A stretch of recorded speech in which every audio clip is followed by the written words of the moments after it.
Live from downtown Detroit, Local 4 News at noon starts now. It is the last of the shivers. We have a warm-up on the way. Plus, a request for a warrant. Michigan State Police say that the next step in their investigation into 3 football players accused of rape. But first, a day without immigrants. This is a live look at one of the protests planned across the country as businesses vow to close their doors for one day. Right now, we are also following breaking news out of Detroit. That's on the west side. If you have any plans to travel I-96, it's the eastbound lanes of 96. The local lanes at the Southfield Freeway that are closed right now. As you can see, it's because of a semi that has lost its load all over all lanes of the freeway, which is a big cleanup effort that has to get underway. Michigan State Police are there waiting for crews to come clean the mess. We will let you know when those eastbound lanes of I-96 and the local lanes reopen, but you can always take the express lanes to get around that. Thank you so much for joining us on this Thursday afternoon. It is a nationwide protest against President Donald Trump's stance on immigration, and it is leading to business owners closing their doors for a day of business. Our Paula Tutman joins us now live in Mexican Town, where several businesses have decided to do so, and I see you are surrounded by thousands of people. Yeah, this has been going on since about 9:30 this morning. It actually started in southwest Detroit at Clark Park, and then there was a by my clock, 3.8 miles, long, cold miles, walking through the streets from southwest Detroit all the way to Mexican Town. We're now at George S. Patton Park and the Memorial Center, which is the community center right here. It looks like they're starting to wrap things up, but it's been a very, very passionate day. Our chopper video and our pilot indicates there are about 1,000 people here, if not more, during that march. They walked by businesses that were closed for the day, and this is really why they are marching. Take a listen. The point is just to show solidarity and to show that the immigrants really bring money into the United States, have always contributed. We are humans, just like every American here in this country. We're really standing strong on making sure that people understand if immigrants are being shied away or taken away, it would affect the economy. And so just one day of solidarity to see how it feels in the community to not have our immigrant-friendly establishments open. Yeah, I think it's going to be very curious. I'll definitely check with the Chamber of Commerce to see what the impact is. I understand there are about 24 businesses that are closed. It's a token amount of businesses, but it is still economic impact just the same. Talked to a lot of people here, not only organizers, but families. They say it's not even just about the Mexican Town community, but they stand with their Muslim brothers and sisters who they feel like they are being villainized together as the immigrant population. Also talking to families absolutely terrified. Some families afraid to leave, not only because they are unsure about the status of the immigration laws or when they might even change, Rhonda, but also they're afraid of being harassed. So we'll have some of these personal stories starting today at 4 on First at 4, again at 6, but again, very, very passionate, very, very thoughtful about what they're trying to do, showing the economic impact of immigrants. Rhonda? Well, that is quite an outpouring of support there, Paula. We look forward to your reports later today. Thank you. Paula, right in the middle of it all. Right in the middle of it all, but it kind of, is eye-popping because it was it was kind of a hashtag internet kind of social media movement, and none of us knew early this morning just what the impact would be, and you can see 1,000 people out there. It's pretty significant. 1,000 people with thick jackets on. And I guess the more people, the warmer you feel when you're out in the 20-degree temperatures, right? Body heat going. Yeah, it's what we're calling the last cold day, at least of the 7-day, not forever, you know that deal. We will get some winter back at some point, probably next weekend, but we have a nice warm stretch starting tomorrow. Here's a look at your current numbers in some of your neighborhoods. 26 still in Howell, 27 over in Ann Arbor. We've got 30 degrees here on the east side. City Airport, Mount Clemens, downtown to Grosse Ile. We're right around 30 degrees. 29 in Monroe, 31 officially at Metro, with a northwest wind at 10. And so wind chills are in the lower 20s. But notice these winds coming out of the west-northwest, 5, 6, 7, 8 miles an hour. Not quite what we've had the last couple of days. So we get a little little more sunshine throughout the afternoon and lighter winds. It's a manageable middle 30s through your afternoon. Last cold day. We have some cloud cover that is still going to try to come in.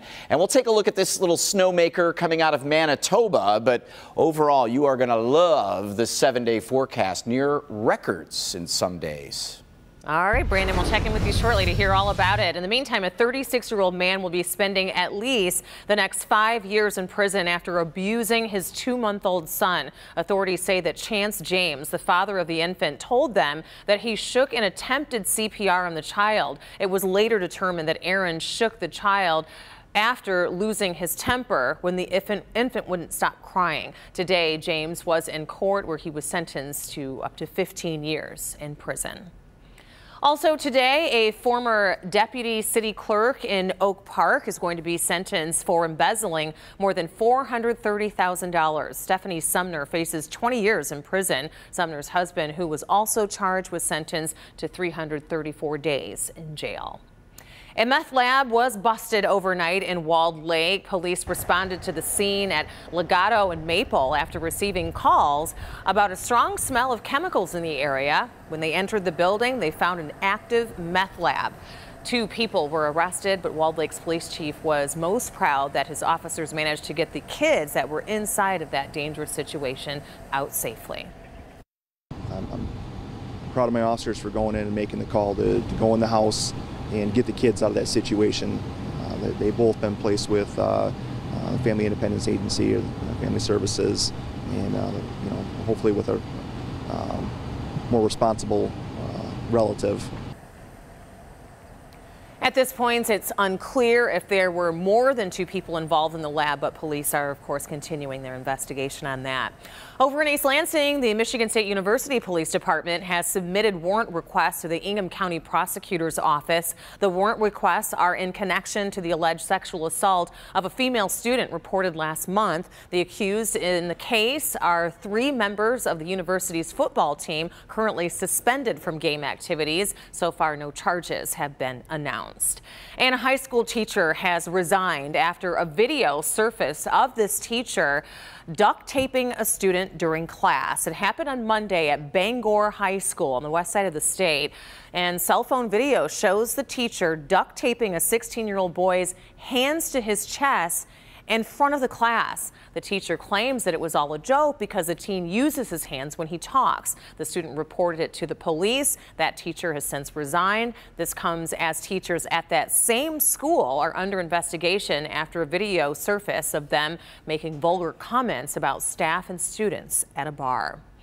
It was a somber day yesterday as so many across the metro area paid their final respects to Detroit icon Mike Ilitch. These are pictures from inside of the Fox Theater where hundreds passed through for the public visitation held there on Wednesday. A U.S. Marine also stood at attention next to his casket.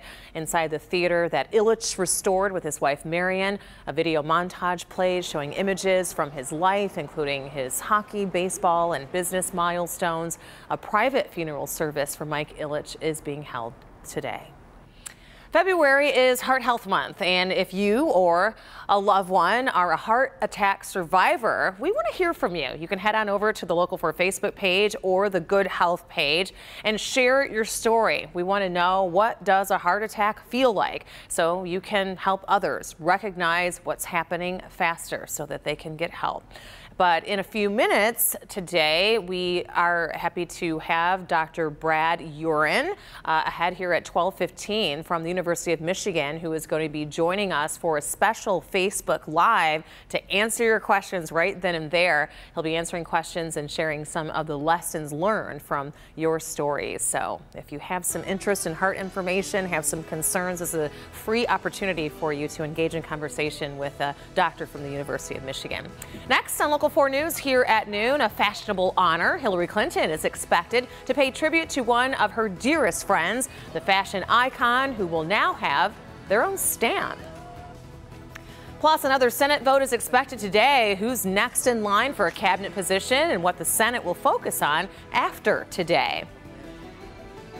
But first, another arrest made in the murder of Kim Jong-nam, the alienated brother of North Korean leader Kim Jong-un. All those stories and more as Local 4 News at Noon continues. Don't go away. I'm Gene. And welcome back. Police in Malaysia say that they've arrested a third person in connection to the death of Kim Jong-nam, the alienated brother of North Korean leader Kim Jong-un. Nam was assassinated earlier this week in a poison attack at a Malaysian airport. Police say that a man was detained last night and is believed to be the boyfriend of the second suspect arrested. He reportedly gave police information that led to the arrest of the woman. And Andy Pudzer, he's President Donald Trump's nominee for Labor Secretary, has withdrawn his name from consideration for that position. The move came as senators on both sides of the aisle were scrutinizing his business record and personal history. Pudzer is the CEO of CKE Restaurants, which owns Hardee's and Carl's Jr.'s restaurants. He is the first of President Trump's cabinet elections to withdraw his nomination. And Mick Mulvaney is expected to be confirmed today to head the Office of Management and Budget. Mulvaney currently serves as a congressman from South Carolina. Once that vote is complete, the Senate will begin debate on the nomination of Scott Pruitt for the head of the EPA. After Mulvaney and Pruitt, there are at least 4 other cabinet secretaries that still need to be voted in. And Hillary Clinton is going to be making an appearance to honor a fashion icon. She will speak at an event in New York to dedicate a U.S. postage stamp featuring her friend, the late designer Oscar de la Renta. De la Renta was born in the Dominican Republic and became one of the world's leading fashion designers. The postal tribute is an 11-stamp pane, which includes an image of de la Renta plus details from some of his gowns. Quite the honor. Still ahead here on Local 4 News at noon, using the elements to elevate production, what General Motors is doing to lessen their carbon footprint and save energy. Brandon? I'll just open the windows. We'll all be able to do that this weekend. We're giving you one last day to shiver. 31 degrees here right now, but the warmth is building from the southwest, and we'll track a beautiful 7-day with you next. She's a local Marine veteran, a sharpshooter who sacrificed for her country. But over the course of time, things happened. Suffering traumatic ordeals on overseas missions, now falling on hard times here at home. She paid for it with a lot of trauma, a lot of PTSD. A mother and father desperate for help for their military daughter before it's too late. I'm prepared for a funeral. The Defenders, tonight at 11. Hi, I'm Jeff.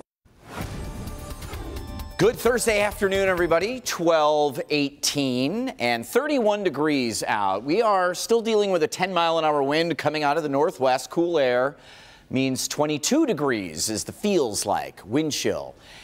Then as we move forward, things do get warmer, so we'll enjoy that. Middle 30s today. It is better in that we do see some holes in the clouds here and there. We get some sun. Good for the soul. And the winds are a little bit lighter, too. We've gotten rid of the morning flakes. Nothing more than an occasional flurry, really. Overnight down to about 25 degrees. A few waves of clouds trying to come at us. And where we see this brighter white strip from Monroe, Ann Arbor up to Howell along 96 into 96, Livingston County, parts of Washtenaw County. A little thicker cloud cover and maybe a flurry or two. This darker gray is actually a thinner cloud cover, so we get some breaks. And again, we do have some more waves of clouds still to pivot through. And we are watching this little area of snow out of Manitoba that will come into dry air and fizzle out. This area, California, the Oroville Dam and Spillway area, not good news as they continue to track more and more rain the next couple of days. The big story, though, is the dry air over the middle of the country and the warm air that is building in. So this colder stuff that we've had the last 36 hours is moving out. Sometime tomorrow, it'll start to get into the 40s, and we'll get a little bit of sunshine tomorrow as well, and near record high temperature on Saturday. So sun and clouds at times tomorrow, 45 degrees, 60 on Saturday. The Detroit record for the 18th is 62. So it's going to be close. We're going to have warm winds blowing in, and that could be what helps us get there. Sunday, a weak cool front but it's not going to do much. Low 50s. We're looking good on President's Day. Just some weak rain chances, Rhonda. Tuesday and Wednesday staying very mild next week. All right, Brandon, thank you. General Motors plans to use a lot of electricity to make SUVs, but at its plant in Arlington, Texas, it is now changing where that power comes from. It's soon to come entirely from wind. Check it out. At the GM plant in Arlington, the assembly line rarely stops. Making these SUVs takes a lot of people power, 4,000 workers and old-fashioned electricity. And soon, GM announces that energy will come entirely from wind.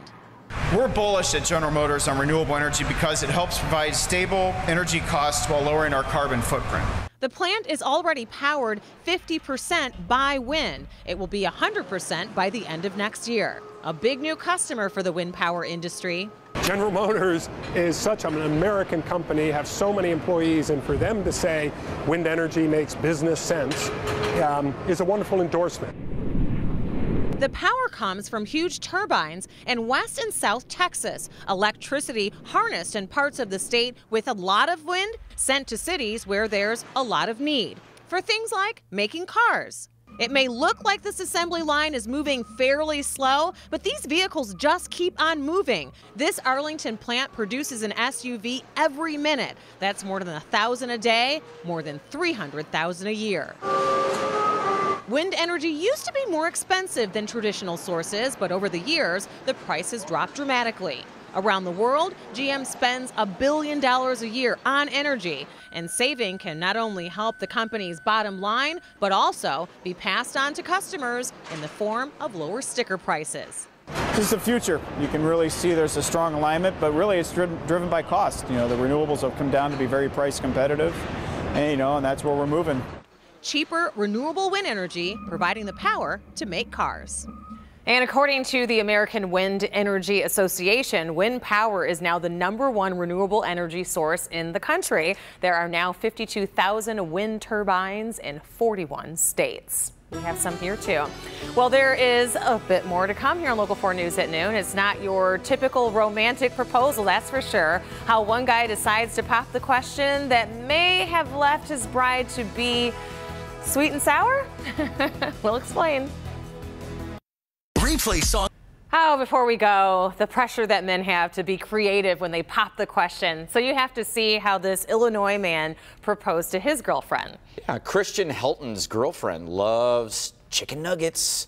And so when he wanted to propose, he put the ring inside a box of McNuggets. There you see it, and it's on her finger, so that's a good sign. Crazy as it sounds, his girlfriend loved it. She said yes, and Helton says that the two plan to get married next Valentine's Day. So what did you do for your wife? I was at Sherwin Island in Connecticut on the beach, and it was just the most nerve-wracking moment. She had no idea it was coming, and I waited and waited all afternoon. We did a picnic. I almost didn't do it. It was kind of breezy. The willows at one point stopped, and I thought, this is my time, and I did it. I just rolled over, got on one knee, boom. For you. And she said no, but then... Well, we gotta go. How many years later, though? 19 in May. Aww, yeah. Good husband. Well, we do have a programming note for you to pass along right after our broadcast. We will have an NBC News special report from Washington, D.C. According to the White House, that's where President Donald Trump is expected to announce his new pick for Labor Secretary. You can watch the entire report right here on Local 4 News. Have a good day, everybody.